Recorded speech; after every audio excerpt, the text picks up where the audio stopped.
Noong Abril 2006, isang mag-asawang propesor mula sa Universidad ng Pilipinas, UP, ang natagpuang brutal na pinaslang sa loob ng kanilang tahanan sa Quezon City. Ang mas nakagigimbal pa rito ay ang katotohanang isang linggo bago sila paslangin, nanalo ang mag-asawa ng alemang bintong milyon sa Ultraloto. Tulong! Hindi na humihinga ang mga magulang ko. Sa pagtanggap ng tawag, rumisponde ang mga pulis at nang buksan nila ang pinto ng master's bedroom, ang mag-asawang si Dr. Alejandro Reyes, isang 70 taong gulang na retiradong propesor ng UP, at ang kanyang asawa ay isa ng malamig na bangkay. Walang anumang bakas ng sapilitang pagpasok, wala ring nawawalang mamahaling gamit. Ngunit may isang kakaibang napansin ang investigador na sumusuri sa crime scene. Ang isang drawer sa loob ng aparador ay tila binuksan ng pilit at ang isang tiket sa loto na nakatago roon ay naglahong parang bula. Iyon ang tiket na kinumpirmang nanalong 750 milyon sa jackpot isang araw lang ang nakalipas. Sa madaling salita, sa mismong gabi bago nila kokolektahin ang kanilang premyo, ang mag-asawa ay walang awang pinatay. Nagimbal ang buong bansa, ang salarin, na malinaw na naghahangad sa 750 milyon, ay 99% na isang taong malapit o miyembro ng pamilya. Agad na itinuon ng pulisya ang kanilang investigasyon sa mga anak ng mag-asawa. Ang pinakapangunahing suspek ay ang panganay na anak, si Marco, na baon sa utang. Ngunit sa oras ng krimen, kumpirmadong lasing na lasing si Marco at kasama ang ilang kaibigan. Kung ganoon, kumusta naman ang bunsong anak? Isang elite na doktor mula sa isang kilalang unibersidad. Si Dr. Miguel Reyes, na mayroong buhay na kinaiinggitan ng marami, ay may isang perpektong alibi sa tinatayang oras ng krimen. Nasa isang medical seminar po ako ng mga oras na iyon. 10 kasamahan kong doktor ang aking mga saksi. Ang resulta ng pagsusuri sa CCTV ay tumugma sa kanyang pahayag.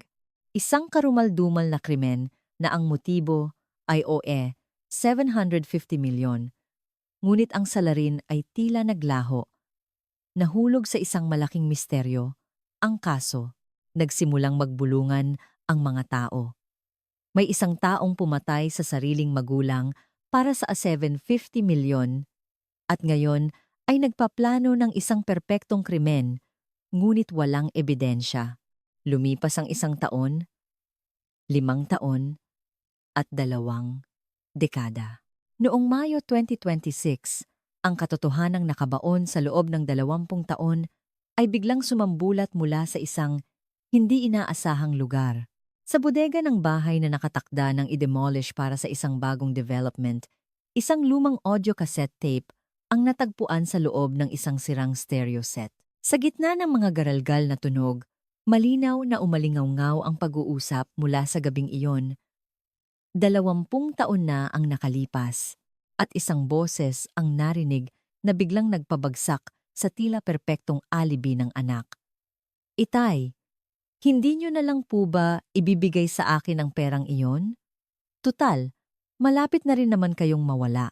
Sino nga ba ang tunay na salarin sa likod ng iayentaw sa 150 milyon? Paano nilikha ang perpektong alibi ng anak na nagsuot ng maskara sa loob ng 20 taon? At sino ang may-ari ng ikatlong boses sa recording? Upang mabigyan ng hustisya ang kanilang kaawa-awang sinapit. Bago magsimula ang kwento, mangyaring mag-subscribe, i-like ang video, at mag-iwan ng komento kung saan kayo nanonood. Ang inyong kabutihang loob ay magbabalik ng malaking biyaya sa inyong pamilya at mga anak.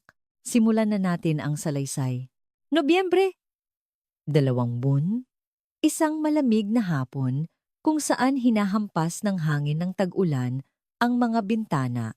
Sa opisina ng isang internal medicine clinic sa Quezon City, si SPO4 Leo Vargas, isang miyembro ng PNP-CIDG Cold Case Unit, ay nakatitig sa isang luma at kalawanging tape recorder sa ibabaw ng kanyang mesa.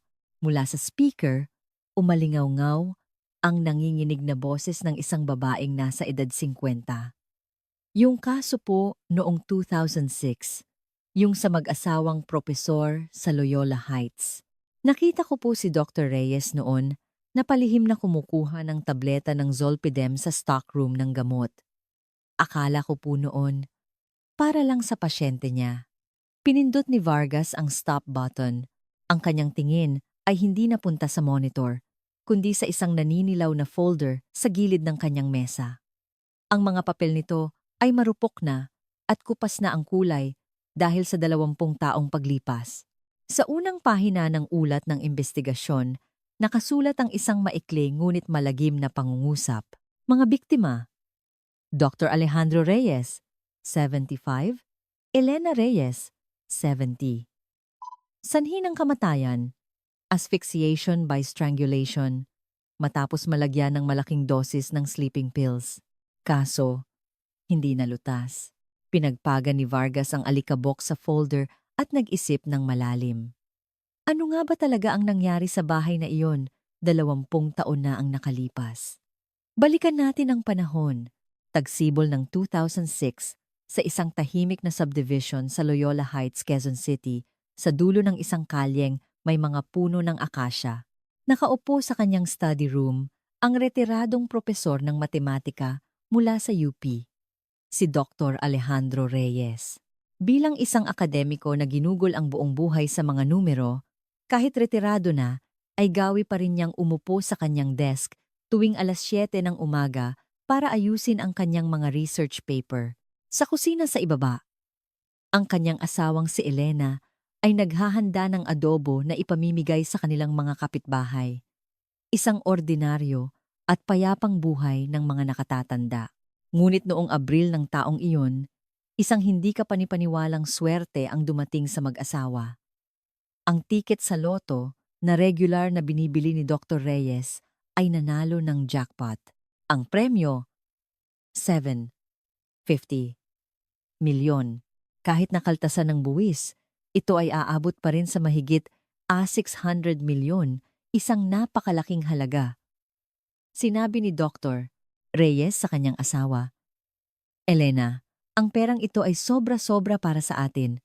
Buong buhay kong pinag-aralan ang matematika at malaki ang utang na loob ko sa unibersidad. Gusto kong gamitin ito sa isang makabuluhang paraan. Sumang-ayon si Elena sa kagustuhan ng kanyang asawa. Kung iyan ang gusto mo, mahal, ganoon ang gawin natin. Sapat na sa atin ang bahay na ito. Itinago ng propesor ang balita ng kanilang pagkapanalo. Tanging sa kanilang 2 anak na lalaki lamang nila ito. Sinabi, ang kanilang panganay na si Marco na nakatira sa kanila at ang bunso. Ipinatawag ng propesor ang kanyang mga anak at ibinigay ang kanyang nakagugulat na desisyon. Ibibigay niya ang buong premyo bilang donasyon sa UP Mathematics Department para sa isang scholarship fund. Mula noon, biglang nagbago ang hangin sa kanilang payapang tahanan. Si Marco, na naging bangkarote dahil sa isang naluging negosyo noong huling bahagi ng dekada 90, ay nagmakaawa sa kanyang ama. Itay, idodonate niyo ang lahat ng 600 milyon? Alam niyo kung gaano kalaki ang utang ko. Pakiusap. Tulungan niyo muna ako. Ngunit matigas ang propesor. Ang utang mo ay responsibilidad mo. Kung hindi mo kayang tumayo sa sarili mong mga paa, ang perang iyan ay magiging lason lamang sa iyo. Sa ibang tao, milyon-milyon ang ibinibigay niyo, pero ang sarili niyong anak, hahayaan niyong mamatay sa utang? Akin dapat ang perang iyon. Ang sigaw ni Marco ay umabot hanggang sa labas ng kanilang kalye. Ilang beses siyang nakita ng mga kapitbahay na sumisigaw sa harap ng kanilang gate habang lasing. Tuwing linggo, nagmamaneho siya mula BGC para bisitahin ang kanyang mga magulang. Ang kanyang pagiging maalaga, lalo na sa pagbibigay ng mga bitamina sa kanyang inang si Elena, ay nagmistulang isang imahe ng perpektong anak sa mata ng mga kapitbahay. Inay, wag na po kayong masyadong mag-alala kay kuya. Baka magkasakit kayo. Eto po, bitamina galing sa ospital. Napapailing na lang ang mga kapitbahay. Yung panganay, walang kuwenta. Pero yung bunso, napakabait. Paanong naging magkaiba ang magkapatid na iyon? Dumating ang nakatakdang gabi. Biyernes, sa ikalawang linggo ng Disyembre 2006. Makakapal na kurtina ang nakasara sa sala para harangan ang malamig na simoy ng hangin. Sa mesa, may 2 tasa ng mainit na salabat na umuusok pa. Ininom ng mag-asawa ang mainit na tsaa bago umakyat sa kanilang silid sa ikalawang palapag para matulog ng mahimbing. Iyon na pala ang kanilang huling gabi. Kinabukasan, 7:20 ng umaga, napansin ng delivery man ng diaryo ang isang kakaibang bagay. Ang diaryo ng nakaraang araw ay nasa labas pa rin ng gate. Baka nagbakasyon sila? Naisip niya. Pero gising na dapat sila ng ganitong oras. Kahit anong pindot niya sa doorbell, walang sumasagot. Kinabahan siya at tumawag sa pulis. Nang pilit na binuksan ng mga pulis ang nakakandadong pinto, ang bahay ay napakatahimik. Pagbukas nila ng pinto ng silid sa itaas, nakita nila ang mag-asawa na magkatabing nakahiga sa kama. Si Detective Oscar Jimenez, isa sa mga unang rumesponde, ay itinala ang sitwasyon. Ang mga biktima ay nasa isang payapang posisyon na para bang natutulog. Ang sa mga langgaan pa kasi, ngunit may malinaw na marka ng pananakal sa kanilang mga leeg. Ang bintana ay nakakandado mula sa loob at ang pinto sa harap ay perpektong nakasara. Walang anumang bakas ng sapilitang pagpasok. Ang resulta ng autopsy ng Soko ay nagpakita na mayroong nakamamatay na antas ng zolpidem sa dugo at tiyan ng 2 biktima. May isang taong pinainom sila ng sleeping pills at saka sila sinakal habang hindi na makalaban. Ang salarin ay isang taong alam na alam ang layout ng bahay, may sariling susi o malayang nakakapasok. Agad na napunta ang atensyon ng mga pulis sa pamilya. Nang hapong iyon, dumating ang 2 anak sa istasyon ng pulis.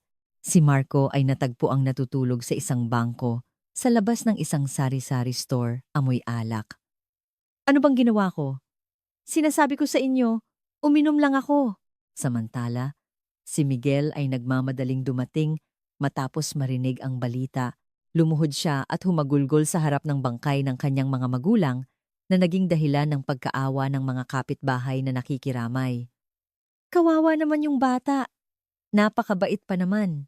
Yung kuya niya, lasinggero, pero siya, naiwang mag-isa.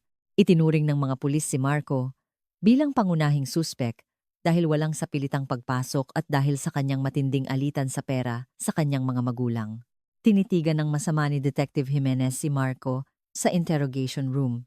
Marco Reyes, saan ka? At ano ang ginagawa mo sa pagitan ng 10:00 ng gabi hanggang 2:00 ng madaling araw kagabi?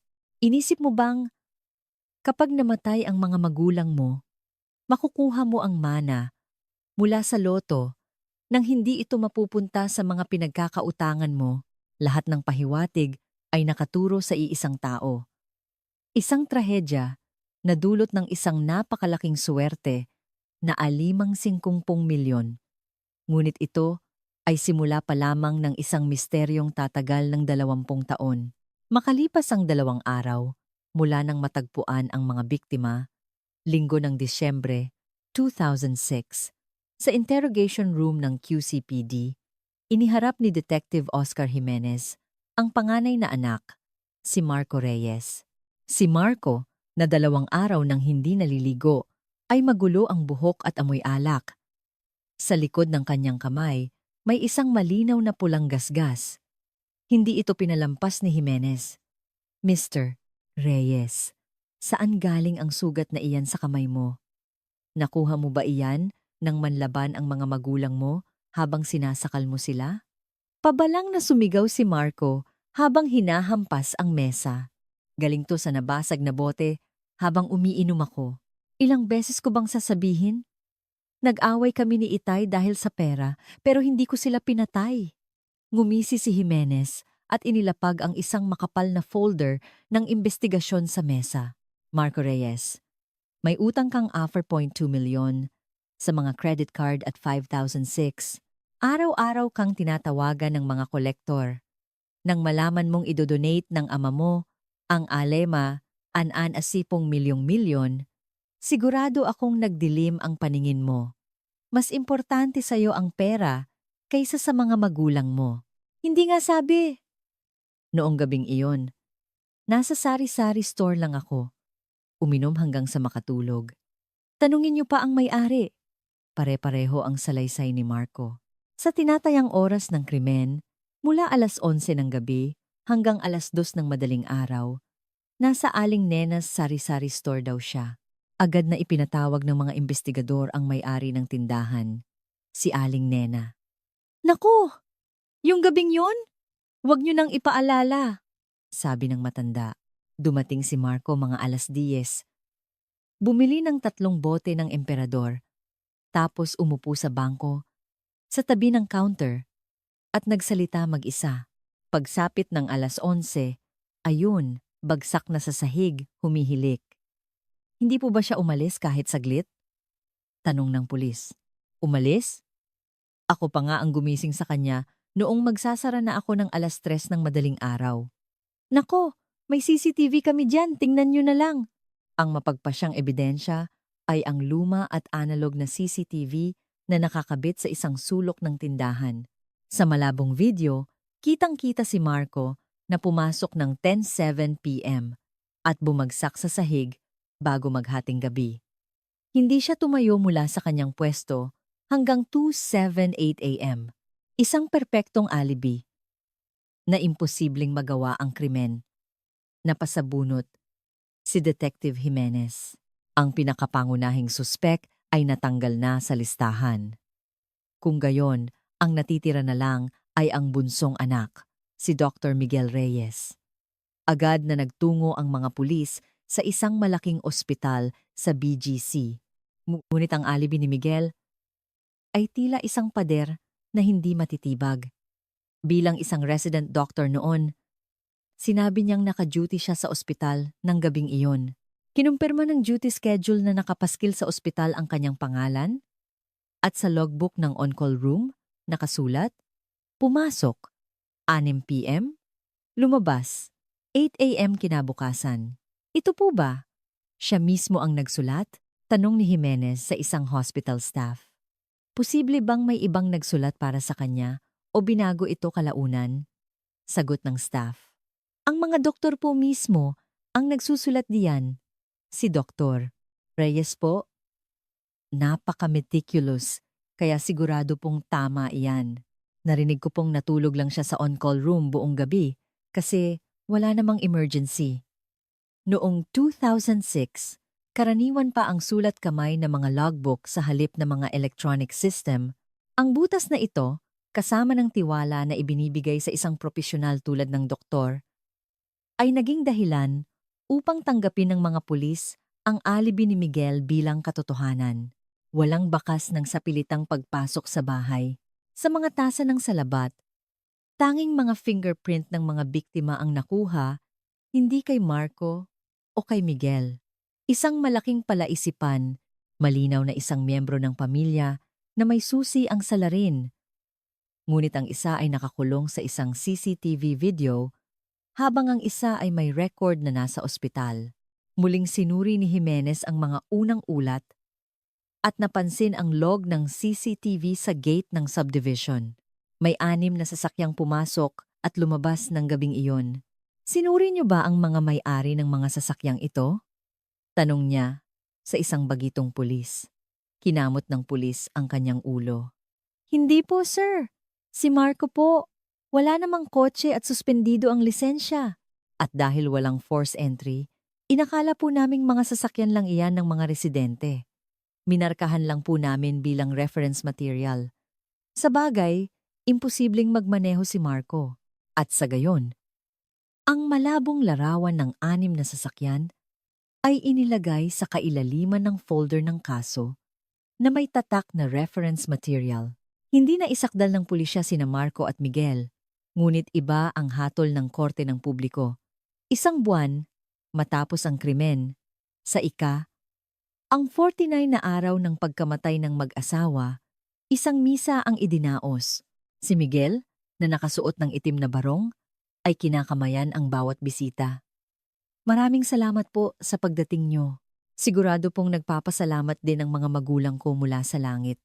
Tinapik ng mga kapitbahay ang balikat ni Miguel. Kawawa ka naman, hiho. Ang bigat ng pinagdadaanan mo dahil sa kuya mo. Buti na lang nandyan ka para sa mga magulang mo.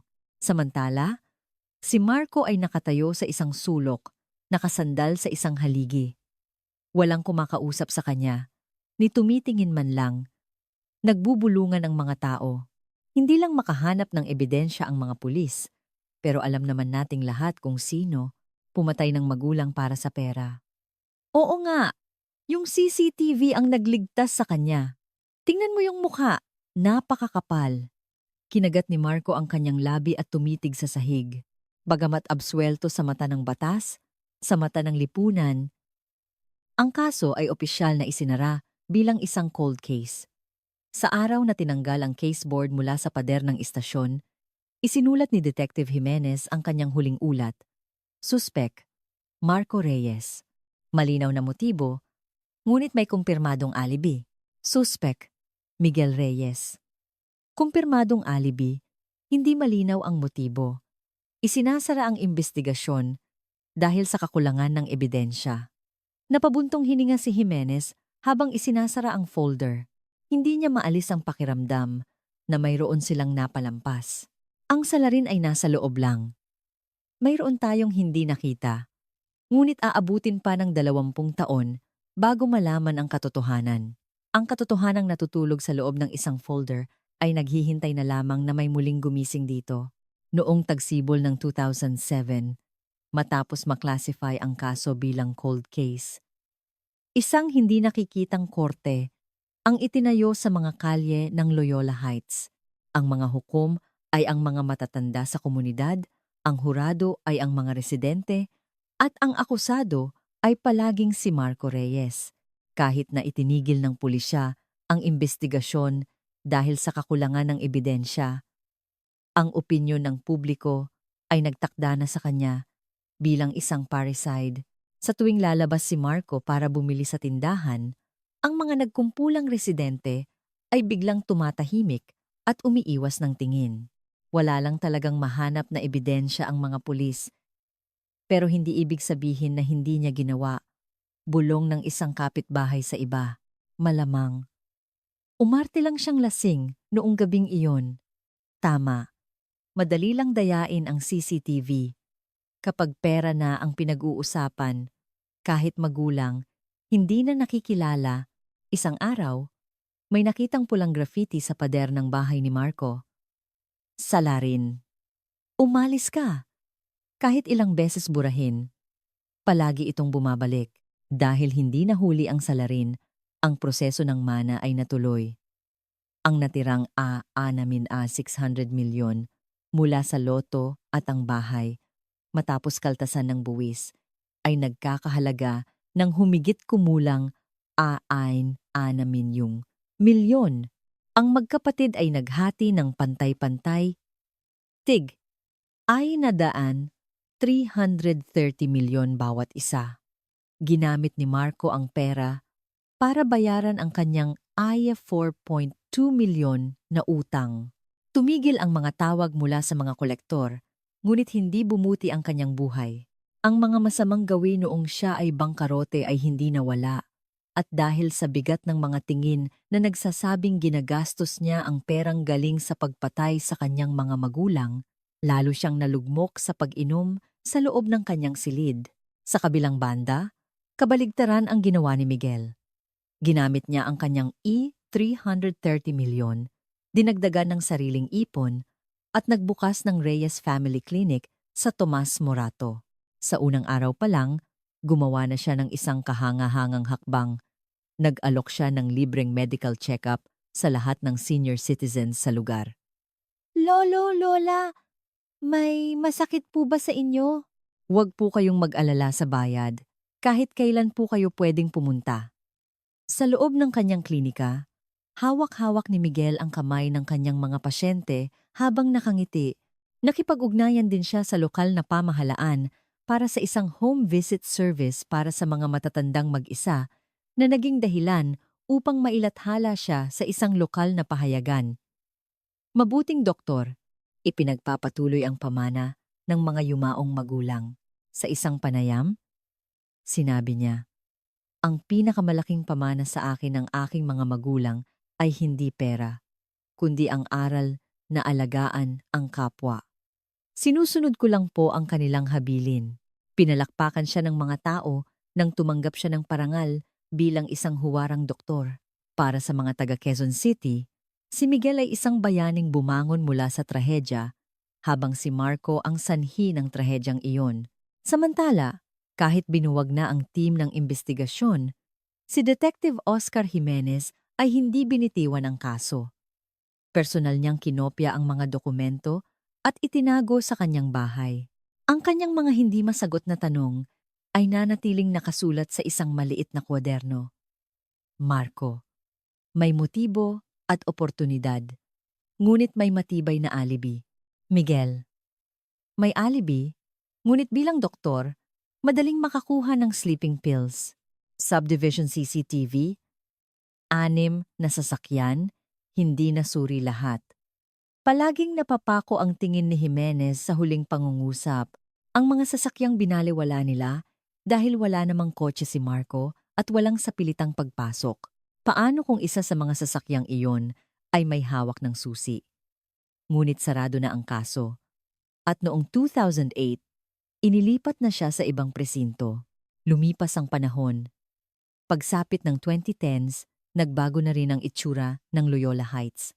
Ang bahay ng mag-asawang propesor ay giniba at pinalitan ng isang 3-story apartment building. Ang mga residenteng nakaalala sa kaso ay pumanaw na o lumipat na ng tirahan. Si Marco, matapos maubos ang kanyang mana, ay napilitang mangupahan sa isang lumang apartment sa isang malayong lugar. Nagtrabaho siya bilang construction worker at pabalik-balik sa ospital dahil sa kanyang kalusugan. Naging invisible siyang tao sa komunidad. Minsan, kapag napapadaan siya sa Aling Nena's sari-sari store, kahit ang may-ari ay inilalagay na lang ang sukli sa counter at hindi siya tinitingnan sa mata. Noong 2015, nagretiro si Detective Jimenez. Habang nag-aayos ng kanyang mga gamit, natagpuan niya ang folder ng kaso ng Loyola Heights. Ipinatawag niya ang kanyang dating partner, si SPO4 Leo Vargas. Leo, may isang kaso akong hindi ko nalutas. Kung sakali, sa malayong posibilidad na may lumabas na bagong ebidensya, gusto kong ikaw ang magpatuloy nito. Ibinigay ni Jimenez ang luma at naninilaw na folder kay Vargas. Sa pagitan ng mga papel, may isang maliit na post-it note na may nakasulat. Logbook sulat kamay. Kailangang i-verify. Mga sasakyan sa CCTV? Hindi nasuri. Tumango si Vargas at itinago ang folder sa pinakailalim na drawer ng kanyang cabinet. Noong 2020, na-diagnose si Marco na may liver cirrhosis dahil sa sobrang pag-inom at naospital. Ang tanging bumisita sa kanya ay ang kanyang kapatid na si Miguel. Inilapag ni Miguel ang isang basket ng prutas sa tabi ng kama at tinitigan ang kanyang kapatid. Kuya, dapat inalagaan mo ang sarili mo. Sabi ng doktor, kailangan mo na raw ng liver transplant. Mukhang maganda ang buhay mo. Mapait na sagot ni Marco. Hindi umabot ng 20 minuto ang kanilang pag-uusap. Pagkaalis ni Miguel, tumingin si Marco sa bintana at napangiti ng mapakla. Ang kanyang kapatid ay nakasuot pa rin ng makinang na doctor's coat, habang siya ay nakasuot ng hospital gown, naghihintay ng kamatayan.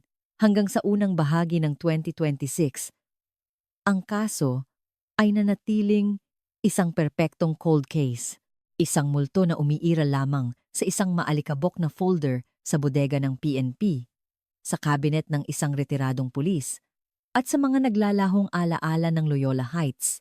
Sa loob ng 29 na taon, walang kahit isang tip ang dumating, ngunit ang mahabang katahimikan na iyon ay malapit ng mabasag. At ang lamat ay magmumula sa isang hindi inaasahang lugar, isang tawag sa telepono mula sa klinika na pinamamahalaan mismo ni Miguel. Abril 2020, isang araw, isang hindi inaasahang trahedya ang naganap sa klinika ni Dr. Miguel Reyes. Isang 70 taong gulang na pasyenteng may high blood ang biglang nawalan ng malay sa klinika at namatay sa isang malaking ospital makalipas ang 48 na oras. Ang sanhi ng kamatayan, hypoglycemic shock. Ang pasyente, na dapat ay binigyan ng gamot para sa high blood, ay nagkamaling nabigyan ng mataas na dosis ng insulin. Anong klaseng kapabayaan ito? Pumunta lang ang tatay ko para kumuha ng gamot, pero hindi na siya nakauwi. Galit na sabi ng anak ng biktima, habang nagsasampa ng medical malpractice lawsuit. Naniniwala siyang ang pagkamatay ng kanyang ama ay hindi simpleng pagkakamali, kundi isang sistematikong problema sa klinika. Hiningi ng kanilang abogado sa korte. Your Honor, hinihiling po namin ang access sa lahat ng medical records ng klinika na ito mula nang itayo ito. Kailangan naming malaman kung ito ay isang isolated incident o paulit-ulit na kapabayaan. Pinagbigyan ng korte ang kahilingan at lahat ng records mula pa noong unang araw ng klinika ay isinailalim sa pagsisiyasat. Agad itong naging balita. Kilalang klinika sa Quezon City, pasyente na matay dahil sa maling gamot, pamilya, humihingi ng pagsusuri sa lahat ng records. Sa kanyang bahay sa Cavite, isang babae ang napako ang tingin sa telebisyon. Ang pangalan niya ay Cynthia Ramos, ang dating head nurse sa ospital kung saan nagtrabaho si Miguel noong 2006. Nang mabasa niya ang pangalang Dr. Miguel Reyes sa screen, bigla niyang naalala ang isang pangyayari 20 taon na ang nakalipas. Isang linggo bago mangyari ang pagpatay sa mag-asawang propesor. Habang naka-night duty, napadaan si Cynthia sa tapat ng pharmacy stock room at nakita ang isang pamilyar na likod sa bahagyang bukas na pinto. Doc, anong ginagawa niyo dito ng ganitong oras? Gulat na napalingon si Miguel at itinago ang isang bagay sa kanyang likod. Ngunit nakita na ni Cynthia ang isang maliit na plastic bag sa kanyang kamay. Sa loob, may 12 tableta ng sleeping pill na Zolpidem. Para sa isang pasyente na hindi makatulog. Alam mo na, Nurse Cynthia, maraming pasyente ngayon ang may insomnia. Nagmamadaling umalis si Miguel. Ngunit, hindi mapalagay si Cynthia. Bumalik siya sa nurse's station at tiningnan ang logbook. Kakaiba. Wala namang pasyenteng nagrereklamo ng insomnia ngayong gabi. Makalipas ang ilang araw, nang mabalitaan niya sa TV ang tungkol sa mag-asawang propesor na pinainom ng sleeping pills bago patayin, nanlamig ang buong katawan ni Cynthia. Isinulat niya ang kanyang naalala sa isang maliit na papel na isiniksik niya sa kanyang Biblia. Dec. Die now. 106. Zolpidem, Dr. Miguel. Walang pasyenteng may insomnia, ngunit pinili niyang manahimik. Noon, si Miguel ay isang respetadong doktor, habang siya ay isang kontraktual na nurse lamang.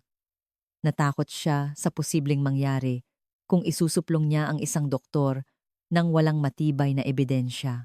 Lumipas ang 20 taon. Ngayon, sa muling paglitaw ng pangalan ni Miguel, naramdaman ni Cynthia na hindi na siya maaaring magtago. Kinuha niya ang kanyang lumang Biblia. Sa isang naninilaw na pahina, malinaw pa rin ang kanyang sulat kamay. Kung nagsalita lang ako noon, baka wala nang ibang namatay.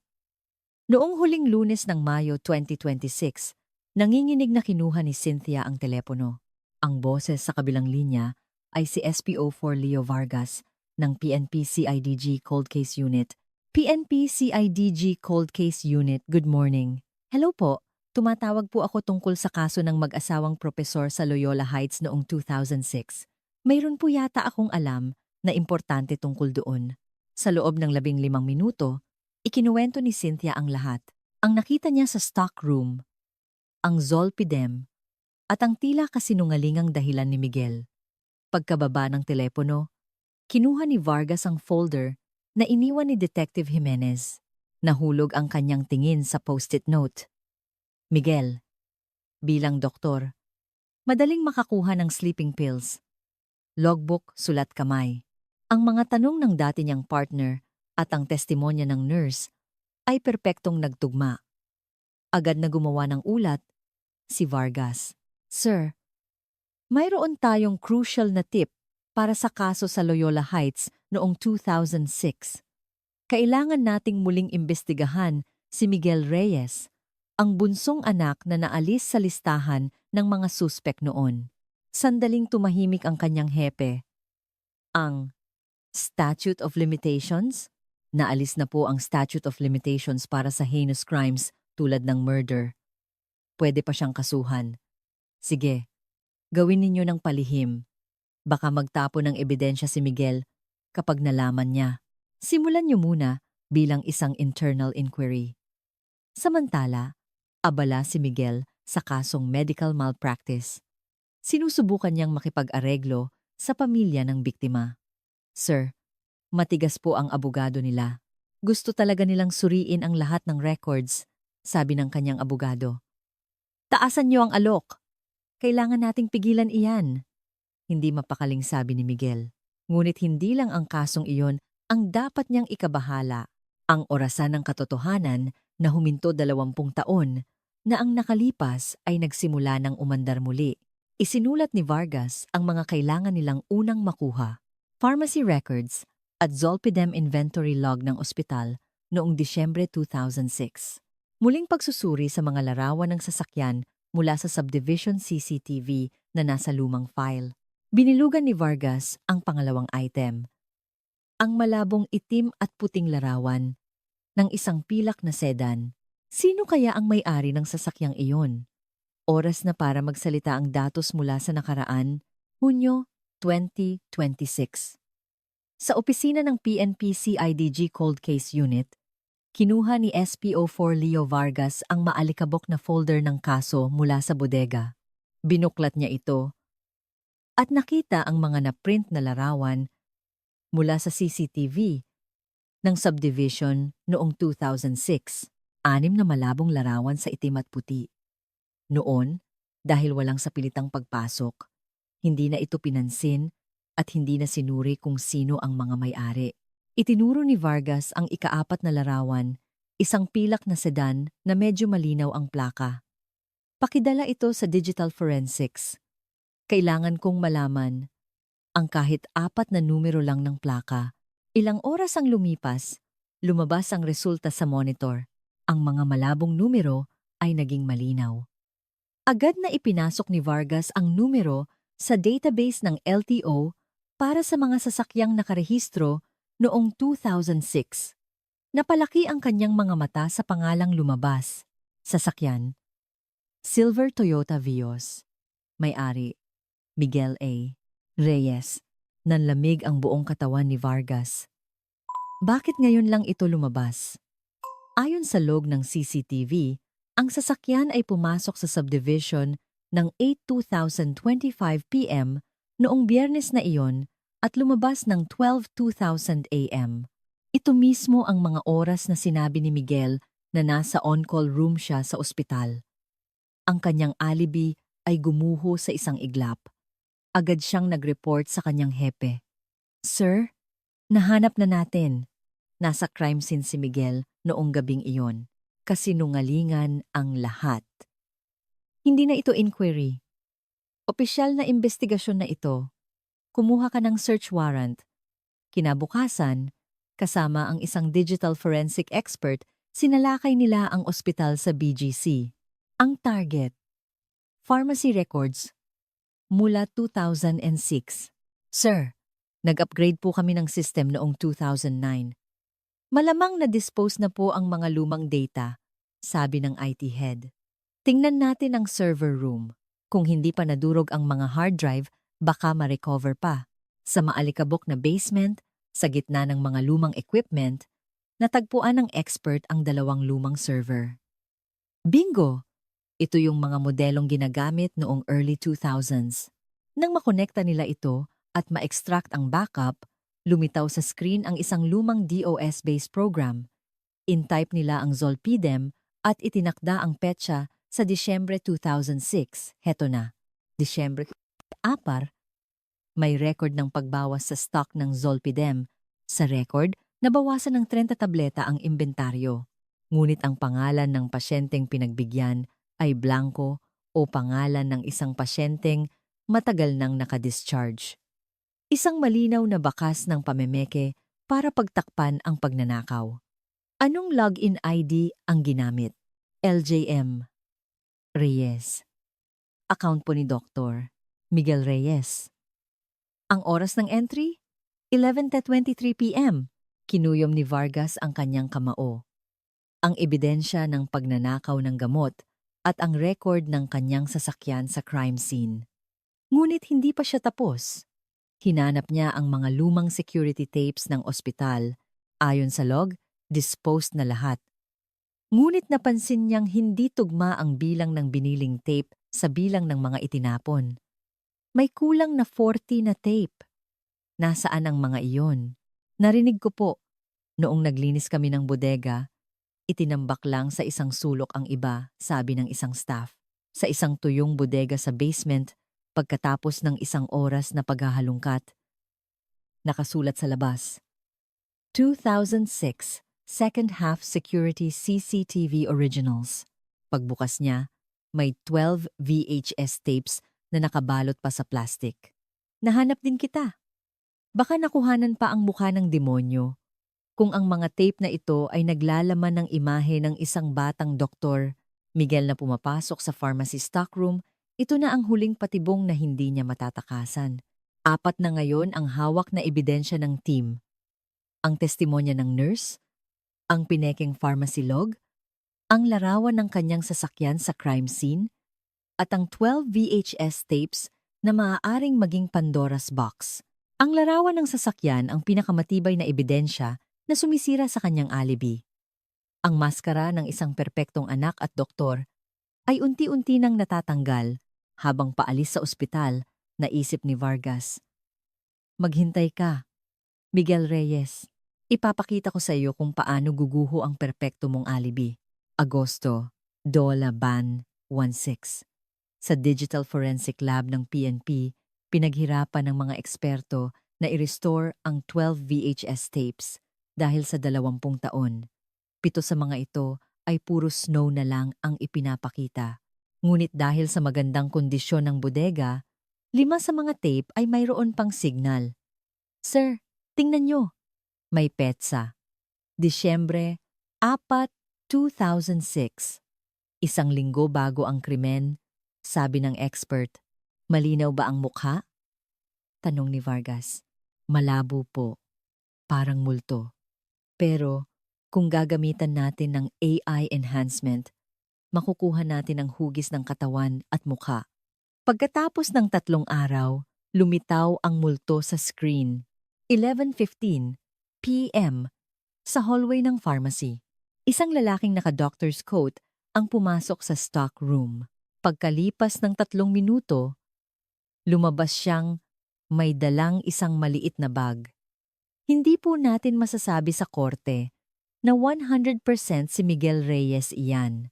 Pero ang hugis ng kanyang mukha, lapad ng balikat, at paraan ng paglakad, 90% na tugma sa litrato niya sa ID noong 2006. Ito na ang sandata na dudurog sa sikolohiya ni Miguel. Mula roon, sinuri ni Vargas ang kanyang mga bank records noong 2006. May nakita silang isang kahina-hinalang transaksyon. Noong Nobyembre, isang malaking halaga ang inilipat mula sa account ni Miguel papunta sa isang law firm. Nang suriin ang records ng law firm, natuklasan nila ang katotohanan.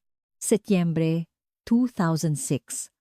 Pasyente namatay dahil sa surgical error. Settlement. 5,000,000. May nagawa na palang medical malpractice si Miguel noon at sinubukan itong pagtakpan gamit ang pera. Nagbayad na siya ng unang bahagi at may balanse pa siyang kailangang bayaran bago matapos ang Disyembre. Ngunit ang laman ng kanyang bank account noon ay kulang. Isang utang na hindi niya mababayaran kung buhay ang kanyang mga magulang. At ang mas matibay na ebidensya ay galing sa UP. Sa draft ng donation agreement na nakuha ni Vargas, ang petsa ng pirmahan ay nakatakda sa Disyembre 15, 2006. Isang Lunes. Ang krimen ay nangyari noong Biyernes ng gabi. Kung umabot ang kanyang mga magulang sa Lunes na iyon, lahat ng pera ay mapupunta sa UP at wala siyang makukuha ni isang kusing. Sobra-sobra na ang motibo, ngunit may isa pang tanong si Vargas. Bakit nasa sari-sari store si Marco noong gabing iyon? Tiningnan niya ang mga call records mula 2006. Mula sa isang beses lang sa isang buwan, biglang dumalas ang tawag ni Miguel kay Marco 1 linggo bago ang krimen. 7 tawag sa loob ng 5 araw. May ibinubulong si Miguel kay kuya niya. Pinalalaki niya ang galit nito. At nakita niya ang isang crucial na entry. Disyembre 1-2, 2006, Biyernes, 6:03 p.m. Tumatawag, Miguel Reyes. Tinatawagan, Marco Reyes. Tagal, 3 minuto. Ang gabi ng krimen. Ito na! Tinawagan ni Miguel ang kuya niya. Pinapunta niya sa bahay para gawing suspek. Ang plano ni Miguel ay perpekto. Galitin ang kapatid. Papuntahin sa bahay sa gabi ng krimen para siya ang mapagbintangan. Ngunit natakot si Marco at sa halip ay naglasing na lang sa tindahan. Iyon ang tanging butas sa kanyang plano. Ibinilog ni Vargas ng pulang marker ang litrato ni Miguel sa whiteboard. Pagnanakaw ng gamot, pekeng alibi, ebidensya ng sasakyan, motibo, at pagtatangkang i-frame ang kapatid. Lahat ay nakaturo sa kanya. Inaprubahan ng hepe ang pag-aresto. Isyuhan na ng subpina si Miguel Reyes. Kinuha ni Vargas ang telepono. Oras na para sabihin sa lalaking nagtago sa likod ng maskara ng isang mabuting anak at doktor sa loob ng 20 taon na tapos na ang party. Bago isilbi ang subpina, pinuntahan muna ni Vargas ang huling piraso ng puzzle. Isang lumang apartment sa isang sulok ng Quezon City. Sa isang kwarto sa rooftop, nakatira ang isang lalaking kinalimutan na ng mundo, si Marco Reyes. Isang matandang lalaki na payat, na may mga matang walang buhay, ang nagbukas ng pinto. Amoy amag at alak ang silid. Marco Reyes? Pulis po ako. Tungkol po ito sa kaso ng mga magulang niyo noong 2006. Pulis? Bakit? 20 taon na. Ako pa rin ba ang suspek niyo? Hindi po. Nandito kami para magtanong tungkol sa kapatid niyo. Si Miguel. Biglang nagbago ang itsura ni Marco. Noong Disyembre 2006, bago ang insidente, may kakaiba po bang tawag mula sa kapatid niyo? Naalala ni Marco. Oo, tumawag siya. Mga 5 araw bago mangyari. Sinabi niya sa akin na idodonate daw lahat ni Itay ang ay 750 milyon. Wala raw ititira para sa akin kahit isang kusing. Anong naramdaman niyo? Nagdilim ang paningin ko. Kaya noong gabing iyon, naglasing ako at sinugod ko si Itay. Sinigawan ko siya. Nagsama-sama na ang lahat sa isip ni Vargas. Ang mga kapitbahay na nakasaksi sa walang pusong si Marco ay resulta pala ng manipulasyon ni Miguel. Noong gabi po mismo ng krimen, Biyernes? Tumawag po ba ulit siya? Tumango si Marco. Oo, mga 6:00. Sabi niya, Kuya, gusto ka raw makita ni Itay. Daan ka raw dito mamaya. Nanindig ang balahibo ni Vargas. Pumunta po ba kayo? Hindi. Nahiya ako. Pagkatapos kong mag-iskandalo. Anong mukha ang ihaharap ko? Kaya uminom na lang ako sa tindahan. Sana pala pumunta ako. Sana nakapagpaalam man lang ako. Naiyak si Marco. Ngunit para kay Vargas, ang salaysay na iyon ay may nakakakilabot na kahulugan. Tinangka ni Miguel na ilagay ang kanyang kapatid sa crime scene para maging perpektong suspek. Kung pumasok si Marco sa bahay noong gabing iyon, siguradong siya ang nasentensyahan ng habambuhay na pagkabilanggo. Ang hiya at alak ni Marco ang nagligtas sa kanya. Lahat ng ebidensya ay kumpleto na. ang medical malpractice, ang motibo sa pera, ang manipulasyon sa kapatid, ang mabuting doktor ay isa palang halimaw. Petsa, Setyembre 25, 2026. Oras, 10 a.m. Sa hapon ng Setyembre 21 ko, sa klinika ni Miguel, isang registered mail ang dumating mula sa PNP CIDG. Subpuy na para sa investigasyon. Bahagyang nanginig ang kanyang mga kamay. Tumingin siya sa bintana. Ang mga dahon ng puno ay naninilaw na. Tulad noong gabing iyon, 20 taon na ang nakalipas. Inaasahan na ba niya ito? O nagsisimula na ba ang huli niyang pag-arte? Oras na para tanggalin ang maskara. Setyembre 25, 2026, 10 a.m. Sa interrogation room ng Camp Crame, dumating si Miguel Reyes, nakasuot ng mamahaling suit, kasama ang kanyang abogado, ang 39 taong gulang na lalaking humagulgol sa burol ng kanyang magulang ay isa ng 59 taong gulang na Ginoo. Ngunit tatanggi siyang sumagot sa mga speculative na tanong. Inilabas ni Vargas ang unang ebidensya, ang larawan ng Silver Vios sa subdivision. Dr.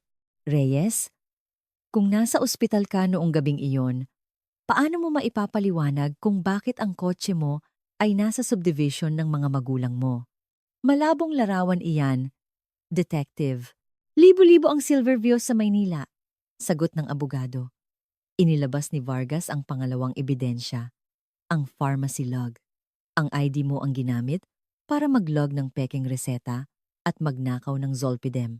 Maraming residente ang gumagamit ng account ko kapag nagmamadali sila. May pruweba ba kayong ako mismo ang gumawa niyan? Sagot ni Miguel. 4 na oras na walang nangyari. Palaging may sagot si Miguel o ang kanyang abogado. Pagkatapos ng interogasyon, sinabi ng abogado sa media, pinipilit lang ng pulisya na magdugtong-dugtong ng mga lumang ebidensya. Inosente ang kliyente ko. Kulasamalang minanimpoli siya, baha, ngunit sa likod ng kanilang depensa, may lihim na nangyayari. Tumawag ang nurse na si Cynthia kay Vargas, takot na takot. Sir, may nag-text sa akin. Kapag hindi ko binawi ang testimonya ko, may mangyayari sa akin. Na-trace nila ang numero sa isang burner phone na binili sa isang convenience store. Ang lalaking bumili, kahit nakatakip ang muka, ay may parehong tindig at lakad ni Miguel. Nagagalit si Vargas, tinatangka niyang sirain ang ebidensya. Dumating ang resulta mula sa NBI. Gamit ang pinakabagong teknolohiya, na-enhance nila ang larawan ng plaka. Ang resulta, 100% tugma sa plaka ng sasakyan ni Miguel Reyes. Oktubre 18, 2026, nag-issue ang korte ng arrest warrant. Dahilan, malakas na ebidensya at posibilidad na sirain ang mga ebidensya. Hapon na iyon, pinasok ng mga pulis ang klinika ni Miguel. Sa TV sa waiting area, ipinapalabas ang isang interview niya tungkol sa kalusugan. Miguel Reyes, inaaresto ka namin para sa kasong parricide sa iyong mga magulang na sina Alejandro at Elena Reyes, sabi ni Vargas habang ipinapakita ang warrant. Dahan-dahang ibinaba ni Miguel ang kanyang stethoscope. Hindi siya nagulat o nagalit. Tumingin lang siya sa bintana at inilahad ang kanyang mga kamay. Isinakay siya sa police car. Nang gabing iyon, laman siya ng lahat ng balita. Sa kulungan, nanatili siyang tahimik. Ngunit may huling alas pa si Vargas. Kinabukasan, sa ikalawang interogasyon, ipapakita niya ang dalawang bagay, ang malinaw na larawan ng plaka at ang video ng lalaki sa pharmacy. Bukas ang huling araw mo, bulong ni Vargas sa sarili. Ang pader ng kasinungalingan na itinayo sa loob ng 20 taon ay malapit ng gumuho. Oktubre 19, 2026. Ikalawang interogasyon. Ipinakita ni Vargas ang larawan ng plaka, kasama ang opisyal na ulat mula sa NBI. Dr. Reyes, 100% tugma. Hindi mo na pwedeng itanggi. Nanlaki ang mata ng abogado. Ngunit hindi pa tapos si Vargas. Ipinlay niya ang restored na video sa monitor. Ang lalaking naka-coat, papasok at palabas ng pharmacy. Sabi ng forensic experts, ang katawan at lakad nito ay may significant statistical match sa iyo. Natahimik ang buong silid. Ang kotse mo, ang pharmacy log, at ang video na ito. Ano ang tsansa na magkataon lang ang lahat ng ito? Sabihin mo na ang totoo. Nagsimulang manginig ang mga kamay ni Miguel. Humingi ng 30 minuto ang kanyang abogado para kausapin siya ng pribado. Pagbalik nila, si Miguel ay maputla na. Uminom siya ng tubig at nagsalita. Noong gabing iyon, wala ako sa ospital. Nagsimula ang kanyang pag-amin. Inamin niyang ninakaw niya ang Zolpidem. Pinasign niya ng maaga ang logbook at umalis ng ospital. Dumating siya sa bahay ng mga magulang niya ng 1:30 p.m. Nagtimpla siya ng salabat at hinaluan ito ng dinurog na Zolpidem. Gustong-gusto ni inay ang timpla ko. Nang makatulog na sila, kinuha niya ang punda ng unan. Una niyang sinakal ang kanyang ina. Nakatulog siya, kaya hindi siya nahirapan. Ang ama mo? Tanong ni Vargas. Sumunod ang ama ko. Pero, habang sinasakal ko siya, bigla siyang dumilat. Nakita niya ako, mga 2 segundo lang. Kilala niya ako, ngunit hindi siya tumigil. Hinugasan niya ang mga tasa at bumalik sa ospital na parang walang nangyari. Bakit mo tinawagan ng kuya mo? Kailangan ko ng fall guy. Alam kong magwawala siya kapag nalaman niya ang tungkol sa donasyon.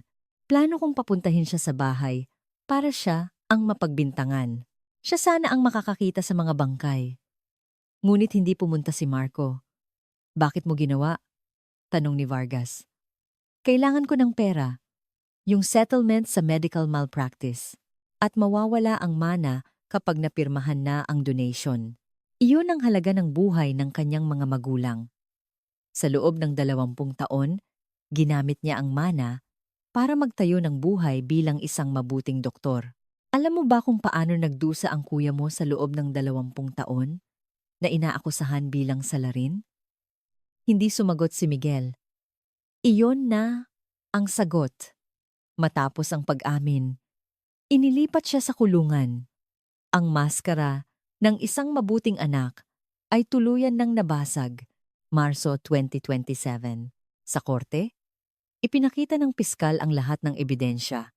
Kahit na sinabi ng abogado ni Miguel na pinilit lang siyang umamin, naging matibay ang hatol ng hukom. Ang pag-amin ng akusado ay tugma sa lahat ng objektibong ebidensya. Ang kanyang pagtatangkang i-frame ang sariling kapatid ay isang gawaing hindi makatao. Setyembre 2027, ang araw ng hatol. Hinahatulan ng akusadong si Miguel Reyes ng reclusion perpetua o habambuhay na pagkakabilanggo. Ang $330 million na minana niya ay binawi at ibinigay lahat kay Marco. Sa labas ng korte, tinanong ng media si Marco, ano po ang nararamdaman niyo ngayong malinis na ang pangalan niyo at naibalik na ang mana niyo? Tumingin si Marco sa langit. Anong silbi ng pera? Hindi na maibabalik ang mga magulang ko. At hindi na rin maibabalik ang 20 taon ng buhay ko na nawala. Ang lipunan ay humingi ng tawad. Ang mga kapitbahay na nanghusga sa kanya ay nagsisi. Isang Miguel Reyes Law ang isinulong sa Kongreso para obligahin ang regular na pagsusuri sa mga ebidensya ng mga cold case gamit ang bagong teknolohiya. Ang retiradong si Detective Jimenez, habang nanonood ng balita ay ngumiti. Ang kanyang maliit na post-it note ang naging simula ng lahat. Nag-text siya kay Vargas. Magaling na trabaho. Sa wakas, makakapagpahinga na sila. Disyembre, 2 bilya. Isang maliit na memorial ang itinayo sa lugar kung saan dating nakatayo ang bahay ng mga Reyes. Nakaukit dito, ang katotohanan ay hindi natutulog, naghihintay lamang ito ng tapang para gisingin ito. Dumalo si Marco, ang nurse na si Cynthia, at si Vargas. Naiwan si Marco sa harap ng memorial, hinahaplos ang malamig na bato. Itay, inay, pasensya na po kung ngayon lang. Magpahinga na po kayo. Nagsimulang umulan ng niyebe sa kanyang balikat. Sa di kalayuan, isang matandang kapitbahay ang yumuko ng malalim, isang tahimik na paghingi ng tawad para sa 20 taon ng maling paghusga.